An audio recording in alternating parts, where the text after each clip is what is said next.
we are coming at you live on whatever day it is that you're listening to this, because even though they're released on Mondays, it's never always a Monday. You notice that, Justin? Yeah. Like, do you ever listen to podcasts right when they come out? Yeah, I was actually pretty excited about one that came out recently. But yeah, I usually do. I mean, like if you have a favorite podcast, you don't listen to every episode from that podcast the moment it's released, or like the day it's released. I'm not gonna say the moment. That's ridiculous. No, I'll usually, what I'll do is I'll go to like an episode like list and just kind of like, oh, I'll go. I'd like to listen to this. I'd like to listen to this. Yeah, and then just kind of pick and choose between episodes. I really listen to them live too. I've tried to, but like, I feel like unless you're there from like the beginning, it's like kind of hard to get into it. That's true. Yeah, if they're live and then you just jump in the middle and you kind of are trying to pick up where they are, that gets confusing. Yeah. But unless they transition to a different conversation, then you can kind of feel like it kind of restarted. But I think yesterday there was like a Joe Rogan one where I tried to like hop into it, and they were like in the middle of a conversation, and 5 or 10 minutes in, I was like, "This is going to be a great podcast to go back and listen to," but I can't. Yeah, I can't focus. Too much was already said. Yeah. Yeah, like how do they get to this?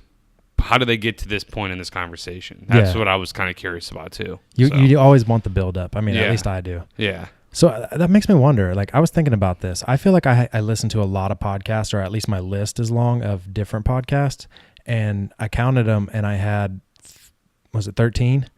I have 13 different podcasts I listen to, air quotes, listen to. I pick and choose, episodes, obviously, but how many do you listen to? And for the listeners, how many is too many, and how many do you guys listen to? I honestly, I maybe listen to like a handful of podcasts. I don't listen to very many, but the ones that I do listen to, I listen to like a lot of their content. I mean, is it over 5?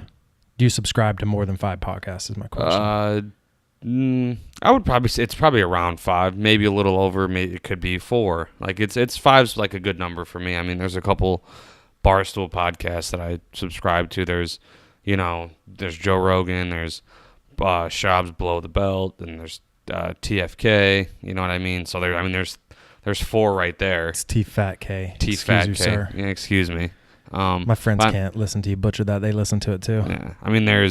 There's 4 right there. And then like once you get into the Barstool, there's like KFC radio and like all this kind of like different stuff. So dude, one of the Barstool podcasts is definitely one of my favorites, and that's the Pat McAfee Show. Oh yeah. That dude is just a gem of a human being. Some of his stories are just hilarious. Maybe it's my love for football. Well, that definitely helps. And then some of the conversations he has, like the one he had with Adam Vinatieri, they were like talking about like the Bucks hard knocks last year, and talking about how like in practice their kickers are going like 4 for 7, and how if Vinatieri did that in practice, he'd be like losing his mind if he was doing that. And like these teams are just it's funny. I'm with you, Pat McAfee.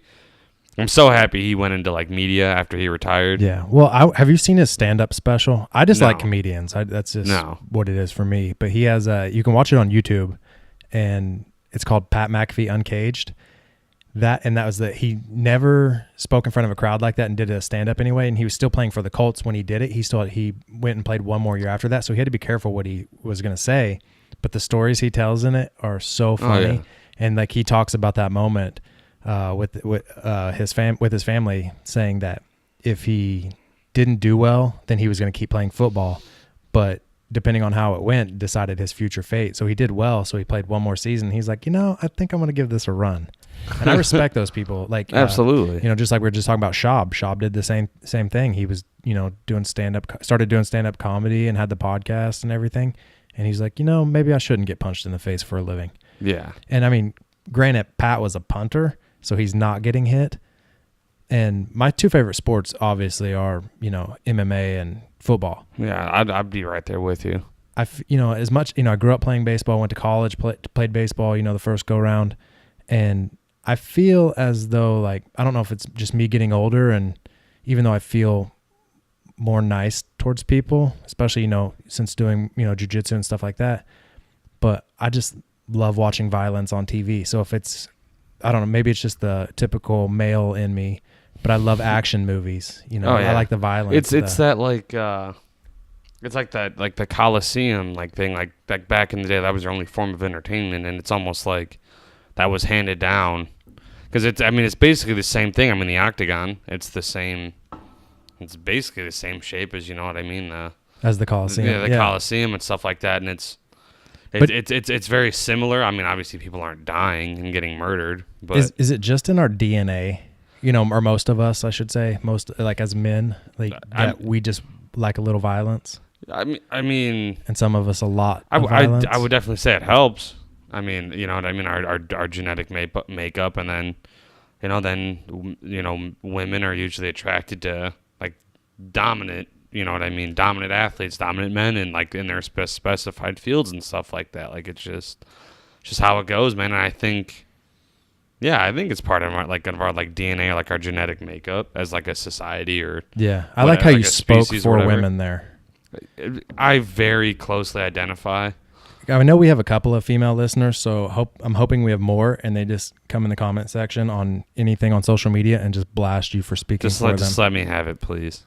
It's but yeah, I mean, but that makes me ask you a question, Justin. It's been another week in our lives. Have you considered doing martial arts yet? I consider it all the time, but have I made a progressive step towards accomplishing doing that? Absolutely not. That disappoints me. I feel like I should lead off every episode until I can talk you into doing. It's not going to take much to talk me into doing it. It's just getting me there. Yeah. I mean, you got a car. You get your butt there. I'm the one who takes hour-and-a-half long train rides. Well, and like we've talked about before, I like to do this stuff in the morning, but you have a normal 9 to 5 kind of type gig, and like I'm not waking up at 5 o'clock in the morning to go do jiu-jitsu or something like that. One of the gyms I went to here in Chicago does have morning classes. Yeah. So if you're interested, I can shoot you the number. Oh yeah, it's something I definitely at least need to do at least once, just to see what it's like, because me and you talk about it. The first class in jiu-jitsu is always free. That is true. I have heard that. Jiu-jitsu to me is like tattoos, like we were talking about last week. And the hardest part about jiu-jitsu is the first time walking in the door. Yeah. You've said that on a previous podcast with, it might have been Kyle or somebody. I'm not sure who. Yeah. And just like tattoos, which you don't have either. Oh, so I was going to say, like, first time, like when you get a tattoo that, it kind of hurts and it's kind of scary and all that, but it leaves you wanting to come back for more. Jiu-jitsu is the same way. You go in and you learn a technique and you see what people are doing. Most gyms don't let you roll the first day. Maybe the head instructor will let you roll with them. That's probably about it. And it's just like, once you get that first roll in, I should say, that is the addicting part. It's like once you get that first little tattoo finished, that's the addicting part. Oh, I'm sure. And then just kind of like seeing the finished product. And then you talked about on a previous podcast when I wasn't able to make it, like, then there's always that sense of fulfillment when you get to like the next step. Yeah, like you said, like the first time you roll, and then I think Kyle had just previously gotten his blue belt or something like that, and just like that. Yeah, it's a huge accomplishment. That sense of accomplishment going, because truthfully, I'm gonna spit some truth right here. I wouldn't know the ranking system of like belts. No, that's fine. In any kind of like discipline. Like, are they different, or is it the same thing from like karate to jiu-jitsu to? Some of them are the same. A lot of them are different. But like, I'm gonna speak for jiu-jitsu since I know that one. I would say at least 99% of the gyms in jiu-jitsu for adults. I can't speak for kids because I didn't start. I mean, I started as a kid, but then I quit, and I came back again as an adult. But as for adults, when you walk in and you start rolling, I guess that's when you're officially a white belt. Because I don't like to call people who've never been in the gym a white belt, because they don't even deserve one. They've never been to the gym. Right. So once you get in the gym and show a little bit of consistency, I would say I'll give you a week. You go in for a week, like a couple times, 1 week. I would definitely call you a white belt. And then usually, depending, if you go 2, 3, hopefully 3 times a week. I try to do 2 when starting again, actually, but 2 is a good number. But if you do that constantly every week for 2 years and show improvement and show that, you can handle yourself, you can control other people, you can handle people walking in through the door that are, are day one beginners. Right. Then you become a blue belt. So then from blue belt, it usually takes, depending on who you are, everybody's journey is so different. Oh, so like I feel weird speaking about this, but it goes white, blue, purple, brown, black, and then there's different degrees of black. Okay. Like depending, you know, is there like different degrees of white, or is it just you're white until you get to blue? Okay, so I was just speaking strictly it's gi and no gi, but in no gi, it's just pretty much, you know, you go white, blue, you know, just in order. But in gi jiu-jitsu, you get stripes. So you get 4 stripes, and after your 4th stripe, you get promoted up. So for example, you could be a 1-stripe white belt, a 2-stripe white belt, a 3-stripe white belt, a 4-stripe white belt. So like, you know, they're new. But you still get those little notches of confidence along the way. Yeah, so that's what the gi guys get. The no gi guys, they don't get that. And you go no gi. Yeah, mostly. And I've done gi, and that was the other gym when I went away from 10th Planet here in Chicago for a little bit before hurting my back again. I started doing that, and, you know, just wearing a white belt. I only went for like 2.5 months before getting hurt again. Like, this back is going to be the death of me. Right. So you... Okay, so since you're no-gi, you're basically just going until the day you can. Yeah, I'm just strictly a white belt. There's no 1-stripe, 2-stripe, 3-stripe, 4-stripe. And like I said, I can only comment on what I've seen in movies since I've never performed any of this stuff. So like, is there like a test to get your blue belt, or is it just like until your instructor's kind of like, hey, you've put in your work, you've been here for 2 years or whatever. Yeah, here's your blue belt. All the instructors I've known, like. Or is it like white belt against white belt? Winner gets the blue belt, and then. No, that's cool. That would be sick. You know, if you just had like this tournament like on ranking day. Yeah, like no, exactly. It's just like, all right, like there's 4 white belts here. Last man standing gets this blue. No, like, that would be sick. That's how you see it in the movies, right? It's like, oh, the kid karate chops through like a 2x4. He gets his freaking yellow belt or his purple belt or whatever. Like. I get you. I'm speaking from the outside. There's always like a test to get like, oh, maybe this dude is ready. Like, yeah, maybe you roll with like a recently new blue belt, and if you can hold your own against him, then hey, maybe you do deserve your blue belt kind of thing. The cool thing in jiu-jitsu is you get to roll with everybody. You know, white, blue, black, purple, brown, doesn't matter. You know, whatever's in the gym that day, and if they point at you and they're saying, hey kid, or, you know, hey dude, whatever they want to call you, like get over here, you roll with them all. Okay. So, but it's up to the coaches usually.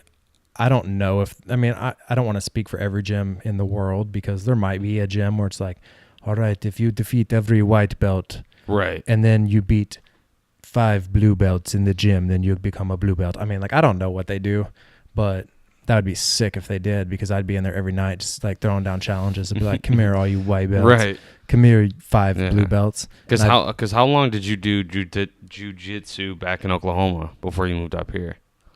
I didn't start in Oklahoma. I did it as a kid. Okay. I started back up here because I've been up here almost 5 years. So I started up here, it's over 2.5 years ago. But I've had probably 9 months off the mat since I've started, because in two different sections because back surgery. Right. And then you were out of commission there for a while. Yeah, and then I hurt my back again back in March. Okay.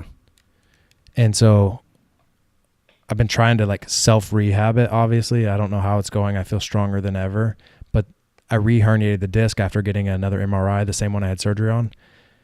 And the doctor's like, yo, man, you're just going to keep doing this, I can tell. So the logical thing to do would just be fuse your discs together. And I don't know how I feel about that.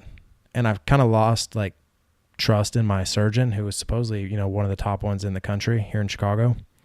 So I don't know. I'm at like a weird place with it. When you start hearing fusion, like with your back or your neck, that never sounds good. No, and I used to be a welder, so like, I mean, I understand what a fusion like would look like, right, you know, even though this is bone. Didn't like Tito Ortiz get something like that done, like in his neck or something like that? There's a lot of fighters that have, you know, fusions in their neck. Yeah, Kurt Angle had one, like something like that done. I mean, if you look at Kurt Angle now, like his neck is like wider than his head. Like it's but it's wrestling. Builds up a lot of cartilage and scar tissue and stuff like that. But you look at, and that's a lot of wrestlers. My biggest fear is like, I'm not the most flexible guy in the world, but I'm not like, you know, I'm probably average, I would say, in flexibility. Like, do you do yoga? Like, have you ever? Yeah, like I've been trying to do it once a week in the mornings before work. Okay. But I'm afraid to lose what little bit of flexibility I have in my back, because there's a lot of inversions and things like that in jiu-jitsu. And a lot of big guys, that big, basically make your legs touch the ground when you're on your back, like by your head, and, and hold you in that position for a little bit because they're just wanting to be rude to you and things like that. But those kind of things, like, that just, makes my legs go numb now. So, like, I have, like, this huge fear of why I haven't returned to the mat lately. And I'm to the point now where I'm just convincing myself I'm just in my own head and I just need to go back. I need to suck it up. It is what it is. It's not going to get any better. But, like, I've been meaning to go back for a little bit, but the things that kind of keep holding me back is I have, like, important, like, days of the week. And I have this fear in my head because, like, since I've been doing jiu-jitsu again, I've had, like, 3 different big injuries where I couldn't walk for 2 days after. Yeah. Like, well, and a reoccurring thing like that is going to be very, like, discouraging. Like, imagine being, I don't want to use Derrick Rose as an example because he's from Chicago, but look at him. I mean, he had, devastating knee injury after knee injury, and then, I mean, people started questioning, like, well, does he want to come back? And, like, does he want to come back and play? And all that. There was that whole thing with, well, he's been cleared by the doctors, but he said he's not ready and stuff like that. Yeah. It's, I've never had to go through a rigorous rehab like that. Like, I've broken an arm, and me being the genius I am, I didn't do physical therapy or anything like that. I just kind of, hey, the cast is off. Let me go back to playing football. I've never had to go through that, but I'm sure that's got to be, I mean, let me ask you, like, do you think it seems like that's the last hurdle you're waiting to get over before you go back and, like, test yourself. Yeah, so I'm glad you actually used that analogy with Derrick Rose and talking about, like, even though the doctors clear you and you go back. So when I had surgery a year ago in July, I was told that I should not get on the mats for 6 months, at least, minimum. And I told the doctors that, like, hey, professional athletes such as Rob Gronkowski's had this surgery, Tiger Woods has had this surgery. Gronkowski was playing football again literally three months to the date of his surgery. Right. And he's had 2 different ones and on the same disc too, go surprisingly. So I had a microdiscectomy. So they removed the jelly in between your discs, that softens the blow kind of thing. So a bulging disc is where it comes straight out. Right. Okay. And the problem with the bulging one, and I had a herniated one, I'll explain the difference, but is you have 2 main nerve root canals that run down, from your back of your head, down your spine, all the way into your legs and things like that. And you've seen the little nervous system stuff. Right. Easy Google. Anyway, the left one that's on, like, my left arm side, it was being hit, but, like, the bulging one went straight out. The herniation one goes straight out and down. Ooh. So the problem with the herniated one is that it's not going to go back up and back in. Bulging ones, if you do yoga sometimes or rehab them correctly, you can pop it back in. But the herniated one, once it's out and down, it has to go back up and in, and it's just not going to do that. So what I found one of the surgeons, and during my research, I found, like, it was like 9 people in the continental United States that did a microdiscectomy without cutting your back muscle. So, like, this guy, he weaved through the fibers of my back muscle and then got in there and cut, like, this hole, and I can't remember the name of the bone, but it, like, this little bitty, like, half of a dime size hole, and then basically sucked out, like, moved my nerve root canal to the side and then sucked out, like, the herniation part. Well, anyway, supposed to be off for 6 months minimum, but I told him I was like Rob Gronkowski because I'm hard-headed and I'm ignorant. And I jumped back in. It was 5 months. Yeah, 5 months almost to the day later. But, like, what was even more dumb is it was 5 weeks after surgery I'm picking up kettlebells again, just because I watched some YouTube videos of a athletic trainer working out 3 days after his. And now I'm like, dude, I re-herniated this thing. Right. It's out and down again, what little was left in there. And I'm thinking, how did this guy's got to have, like, no disc in his back. He probably just pushed it all out himself. Because, like, 3 days after surgery, the guy was lifting weights again. I thought I could do it 5 weeks. That was so dumb. Yeah. Because I thought I would lose muscle. No offense to you, Steven, but there's a little bit of a difference between Stephen Dudley and Robert Gronkowski. I disagree. I bet you, like, as committed as I've been the past 2.5 years of my life, if he didn't have any injuries, I didn't have any injuries. Like, I'm not saying I could hang with him. I'm sure he's a super talented guy, but I feel like I could be a professional athlete in whatever sport I dedicated myself to as well. Okay. I mean, you've got decent size. I mean, I was blessed with being extremely average, meaning, 5'9", 180 pounds. What are you, 6? I'm almost 6'3", yeah. Yeah, I mean. And I'm 205. Yeah. Solid. Not built like a Greek god or anything. I got muscle. I got muscle. You're solid. I feel like you could survive. I'm a semi-attractive dude out in the wild. I'm gonna stay away from that one.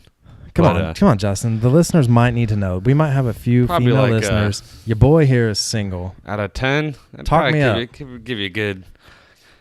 We'll give you like a 7.8. We're on that up to 8. Where's the wingman when I need him? Well, I can't seem too biased here. You got to spit the truth. Here, Steven. That's true, man. Yeah. So I always said I have a face for radio. That's why we're not on YouTube yet, dude. I plan on being on YouTube, and I need to get the call. I forget what it's called. It has a name, but anyway, the thing that allows us to have phone calls and people can call into the show. Oh, like Google Voice or something like that. Yeah, but it's through the iMac kind of thing. It's okay, yeah. See, it's not even that expensive. I've already dumped too much money into this, but it's literally another $100, and we could have this set up.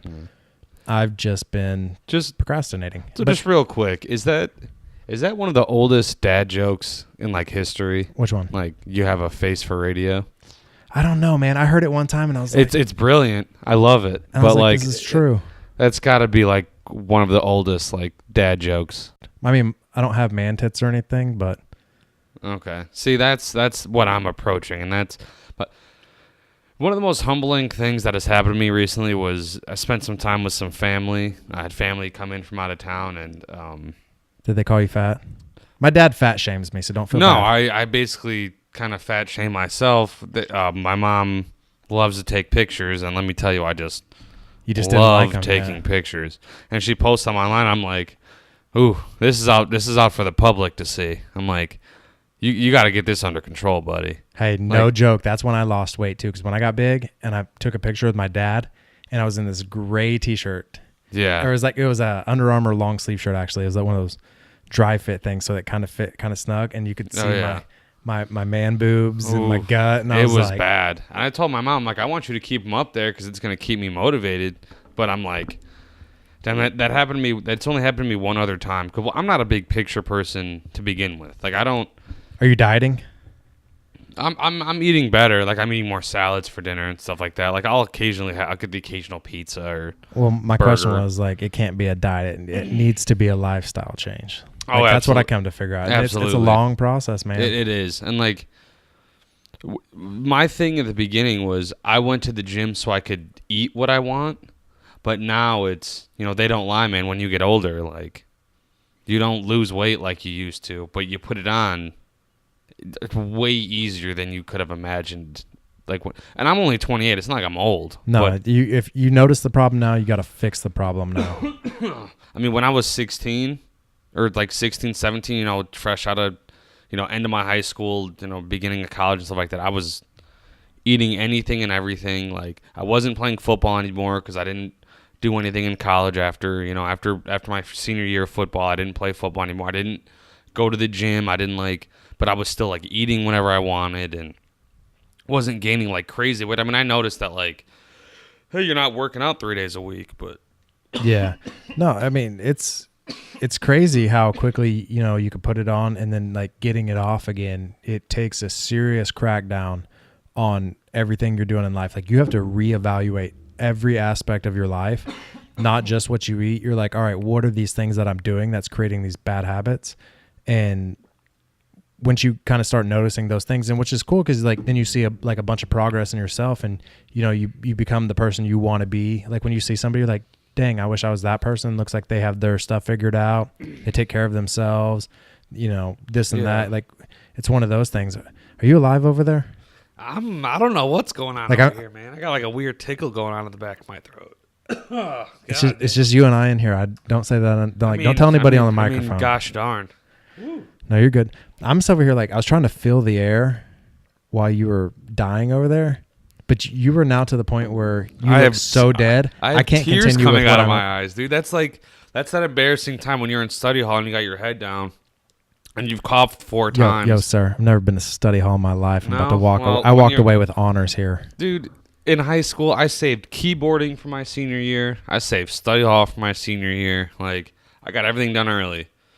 But because you're good. It's that whole thing. You're sitting in the middle of class and, like, you cough 3 times and you still got that tickle in the back of your throat. But you don't want to be that idiot that keeps coughing. So you try to hold it in and be a badass. Then you just end up, like, choking yourself. It didn't work for you, did it? No, man. That was a struggle there. But, you had a question to ask. Ask your question. Yeah, so like I said, I'm gonna stumble kind of through this a little bit. It's a little wordy, but I'd hate for you to ever refine anything in your life. But go for it. What's one thing that, like, in your life or something that you either don't like about yourself or something that you just don't like that you can't control or something? I don't really know how to word it. Like you wish you could change. Like, I don't know. I mean, I have some examples, but I want to hear just, like, your first response to that question.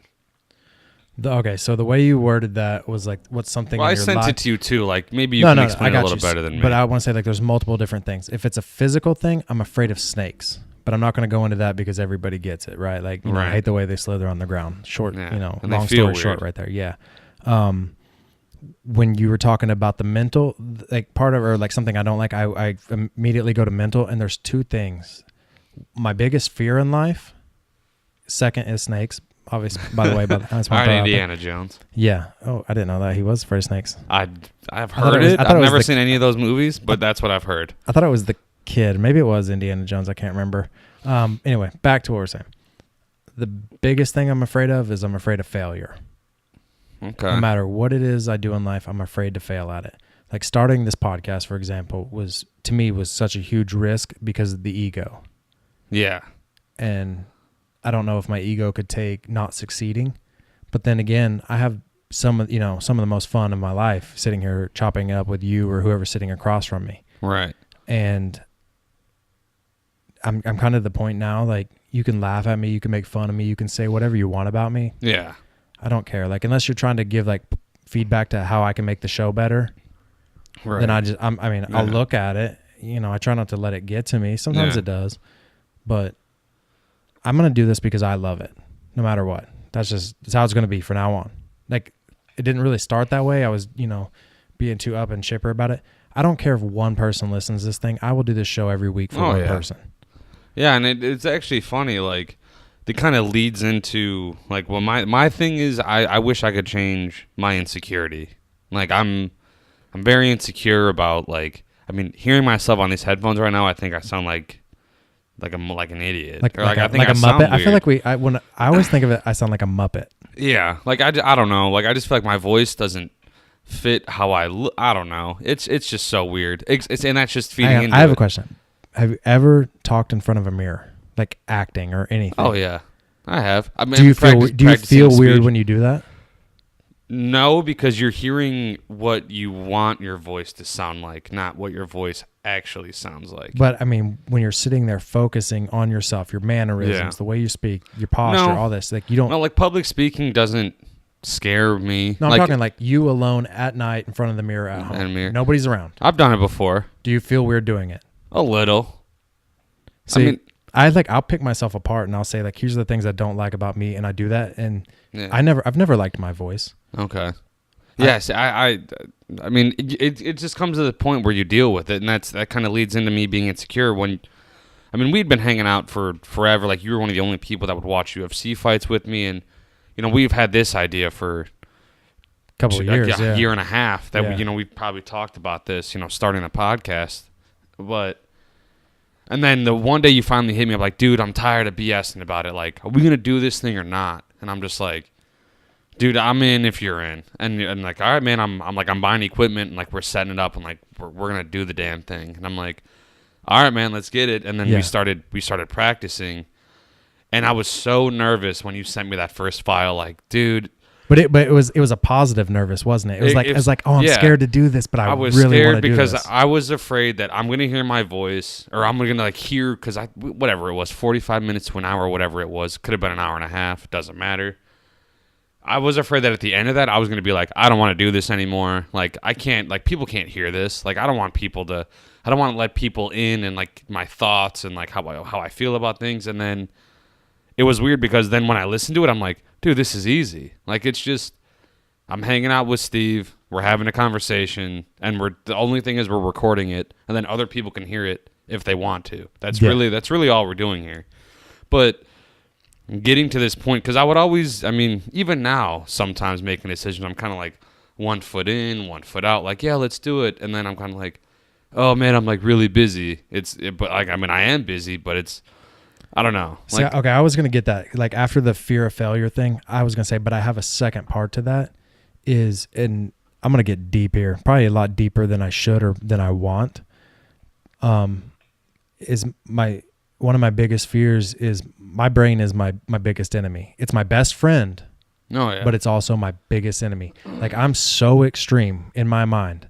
Like I kind of wonder sometimes, like, am I bipolar? Like, am I crazy? Am I not a normal person? Yeah. Because, you know, like I was saying, like standing in front of that mirror, like I'll pick myself apart. I am my harshest critic. That's why when I read things or when somebody says something to me, it doesn't hurt my feelings because I've already said worse to myself. Yeah. But then at the same time, I will say the most positive things to keep me motivated, to keep me driven, to keep me getting up every day, to keep me working out, all these things. But then, you know, there are times like I'll just have like a run of days and I'll be all in my head, whether it's, you know, relationship wise with somebody, whether it's friendships, whether it's like to the point now I'm so concerned, like that same feeling, you know, how you're talking about, you're like, I love doing this. But then like I'll throw out the next time for you and you'll be like, you know, like, I don't know if I can make that. And then it turns out, you know, then you'll give me another date. And then it turns out you make the original one. It's because you go back and forth. And I know you do because I do it too. And I'm to the point now, and this is where it gets real, is that's what's going on with me going to jujitsu a couple of times a week. Like there's times where I'll tell myself, I'll even write it in my schedule. Like I tell myself, if I write it in my schedule, because I take notes and stuff every day, I journal. Yeah. I'm becoming weird. I started journaling this year. My friend told me that was one of the, when he was kind of going through something, that was one of the best things he did for himself was, you know, before you go to bed or when you wake up in the morning, just first couple thoughts of the day, last couple thoughts of the day. And then I got a buddy of mine who carries a little notebook in his pocket with him. And if something happens throughout the day, he'll like write it down and then he'll go back and read it. And then I respect those people because honestly, this is one of the hardest things I've done. But I tell myself too, once I write something down, it's set in stone. Like you're going to go. So like, for example, if it's Sunday and I start writing, okay, I'm making my weeks long, you know, like, hey, these are the things, you know, you have to do. And of course you add to it and all that. But I say on Tuesday, I'm going to go jujitsu. Okay. Tuesday rolls around. I'm usually good in the morning. I'm usually good until after lunch, about 1:00. Then all of a sudden I'm like, man, I don't want to go anymore. And I start getting in my head. And then, you know, I'll go home, I'll still work out, but I don't go to jujitsu. And then now I'm to that point where, you know, like I'm trying to say here is my brain is my best friend, but it's also my biggest enemy. And yeah. And so it's to a point that it's so weird why I can't like get over this. Once I write that one thing, that's the only thing I can write in my journal that it's not set in stone for some reason. And I mean, I'll still go to jujitsu, but it's never when I plan to go to jujitsu, and to myself as a discipline reason, that's a problem to me. Absolutely. I mean, I do the same thing. This relates to the last podcast you posted that we talked about. That's me going to the gym. I'm gonna be like, all right, man, you basically have your dinner ready for work. Like all you have to do is wake up, go to the gym, and like that's all it is. And then you wake up and you don't go, and then on the way to work, you're like, at least me, I'm like, man, you sat around your apartment for 2.5 hours and putzed around on Reddit and, you know, did whatever and like, you know, did research on like other things and you didn't go to the gym. And then at the end of the day, you look back, I go home and, you know, and I'm like after work, I'm just sitting there, you know, either having a beer, doing whatever. I'm just kind of like, man, you didn't do everything you wanted to do today. Like you went to bed last night thinking, hey, I'm going to wake up, go to the gym. It's going to be a great start to the day. And then when you don't, you look back and like you said, it's just, it's a bad, it makes you feel bad. Yeah. Like, cause every morning when I wake up and I journal, I write down my daily 3. I'm like, okay, these are the 3 things I'm going to do today. Yeah. So like when I'm in school, it's easy because one of the things is homework or turn in this assignment or take this test kind of thing. So that's easy. But every day I work out. So what's weird to me is like when I skip going to jiu-jitsu because it's an hour and a half one way, hour and a half home. So it's 3 hours of my day to commute. The cool thing about it is like then you're there for an hour. Well, I'm usually there for like 3, it seems like. Yeah. So that's but I mean, not 3 hours worth of jiu-jitsu. I'm just, sometimes a lot of it's BSing, but I'm there for a long time. I just need to get in, get out kind of thing. But when I come home and I skip those days, like I don't feel bad because I don't just watch TV. I work out. Right. I do things in here. I stretch. Right. I'm always doing something. Like it's never a waste for me. It's always positive. It's always beneficial. I'm doing yoga. I'm doing stretches. I'm icing my back. I'm rehabbing. I'm doing all these different things.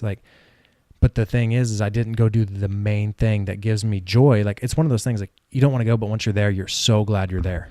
And then that's exactly it. Like I think I even mentioned this last week. It's like the hardest part for me is just getting there. Like once you're there, you're like, all right, man, I'm glad I'm here. Like I'm glad I just pulled myself together and just got in the car and just I came here. Like even if you have a bad, for you, if you have a bad rolling session or, you know what I mean, you just feel like you didn't have a good day, at jiu-jitsu, you still went. So you're still better than you were the last time you were there. Yeah. Or, for me going to the gym, I might not walk out thinking like, oh man, like you didn't get your numbers or whatever, but hey, you still went, you put your body under stress. And at the end of the day, like that's what you wanted to do. All right, Justin, what are we? We out. All right, Robbie King, take us away.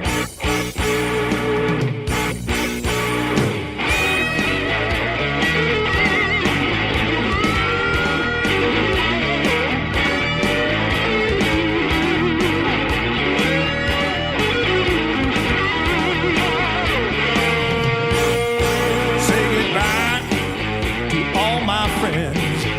Say hello to the stars above.